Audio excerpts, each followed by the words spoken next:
Hello and welcome to DFS Coach Talk. It is Christmas Eve. I'm Andrew Hansen alongside Shane Caldwell, and this is the Week 16 main slate show for the running backs. So happy holidays to everybody out there. We're going to get you geared up for this Week 16 main slate, and it's time for running backs, Shane. So are you ready to get after it? Yeah, I'm ready. I'm ready for the running backs. This is the time of year, getting into the December months towards the end, that the running backs are really important as teams are worn down and teams really try to pound them and get ready for the playoffs in the running game. Absolutely. So if you're going to pay up here, where are you looking first? Yeah, we can go back to Nick Chubb and that excellent run scheme, run blocking for the Cleveland Browns that we've been on all year here. Going up against the New York Jets. New York Jets have been middle of the pack, decent against the run this year, but they haven't faced that many Cleveland Browns, that often. So Cleveland Browns are awesome at running the ball. They got two great running backs, and Nick Chubb, one of the most explosive running backs. He's averaging almost 6 yards per carry.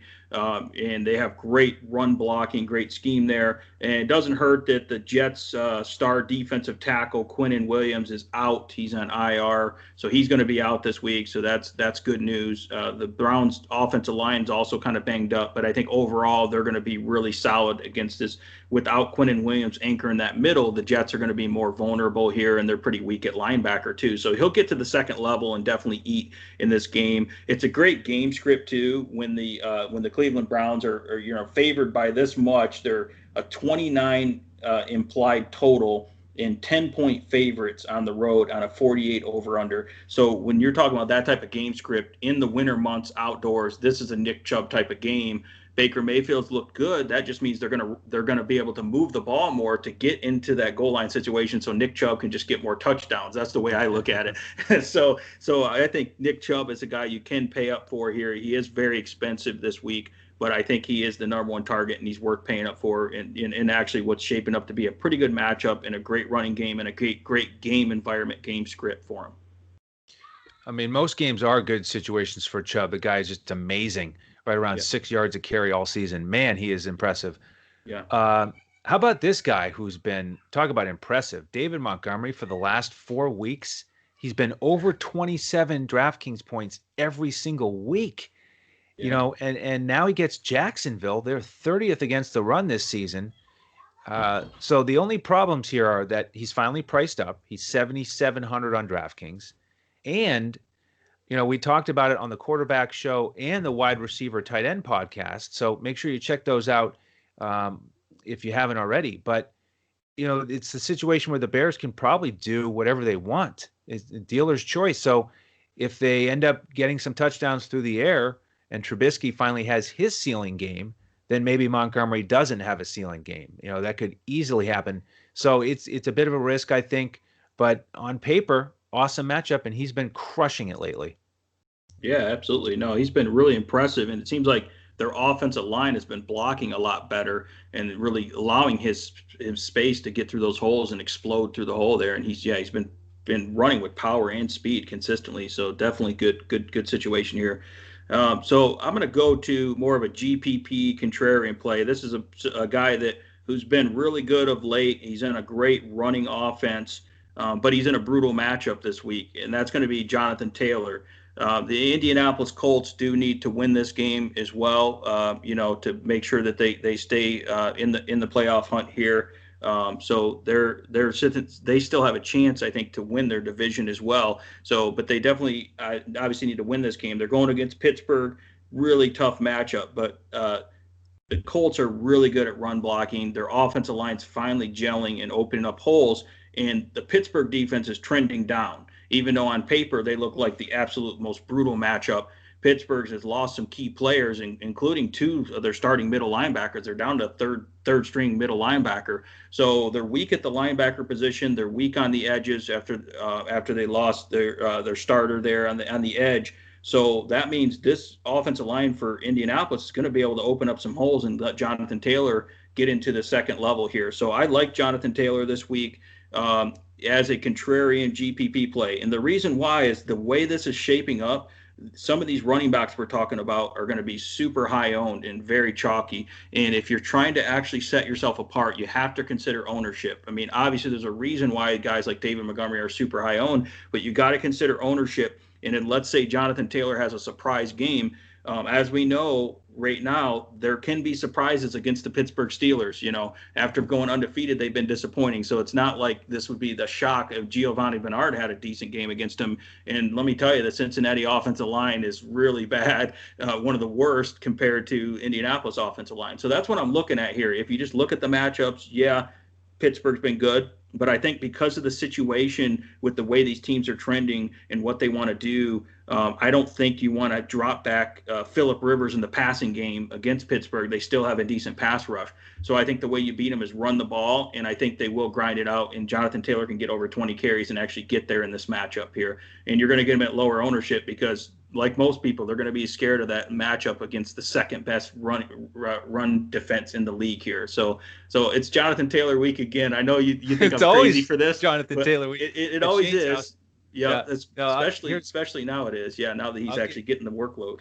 Yeah, I'll give you props because that's how you go hard with a GPP play and back it up. I mean, that's the definition of a GPP play. So we should probably clip that little segment and save it and use it as a tutorial for this is the mindset of a GPP play because I would be a little nervous to play him. I probably won't this week, but it is if it works out, then that's how you really can set yourself apart.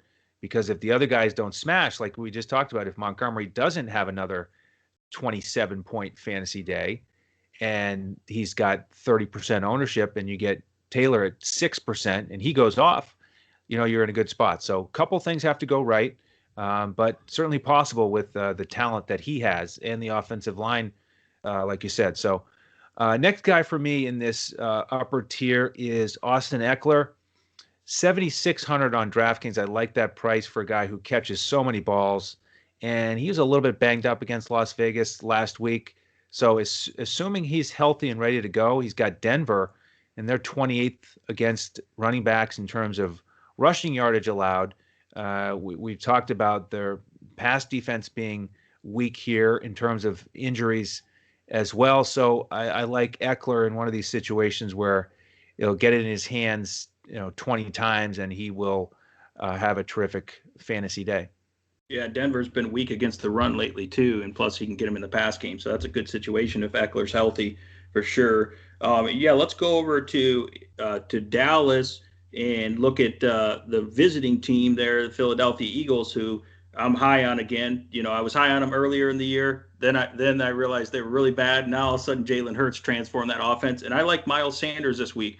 And I'm not the only one. I'm hearing a lot of chatter in the fantasy world about Miles Sanders against Dallas. Dallas has gave up huge production to running backs all year, and Miles Sanders is finally clicking, getting the volume. The offense is finally moving and actually using him and actually giving him touches here, getting him a little bit involved in the passing game here and there as well. So I love Miles Sanders this week against Dallas. Philly needs to win this game if they want to have an still have an outside chance at winning the division. Pretty outside chance, though, pretty unlikely. But either way, even if they're completely eliminated, they want to beat the Dallas Cowboys. This is a division rival. The teams don't like each other, and Philly's kind of trending in the right direction here. Even though they lost last week, it's just when Jalen Hurts, they look completely different. So I think Miles Sanders in a great spot here. He's reasonably priced, 7,300 on FanDuel, 7,000 on DraftKings. And it looks like a spot where he can really blow up here with this improved Philadelphia offense. Definitely. Great spot for Miles Sanders. If you want to save a little money, the next guy that I'm going to look at is David Johnson. And he's got Cincinnati, 26th against the run this season. And Johnson finally got back in the groove. He didn't run it too much against Indianapolis, but he caught 11 balls for 106. And so he's just one of those talented players that Watson and the offense can turn to and utilize. I don't expect him to get 11 catches again, but if he gets 18 to 20 touches again against Cincinnati, then he should easily pay off that price tag. Awesome. And I'm going to go to another player that should be a little bit lower owned here. I'm going to take a look at Melvin Gordon. I think when Melvin Gordon's been healthy, he's looked pretty good. He looks like the bell cow running back for that team there. He's getting quite a bit of production, and he's starting to get involved more in the passing game as well. So he's going against the LA Chargers. They've been, they're not great against the run. They're decent, but I think that the Denver offensive line has been solid this year in terms of their run blocking and pass protection. So last week against Buffalo, Melvin Gordon got in the end zone twice, 11 carries, 61 yards, and 2 touchdowns.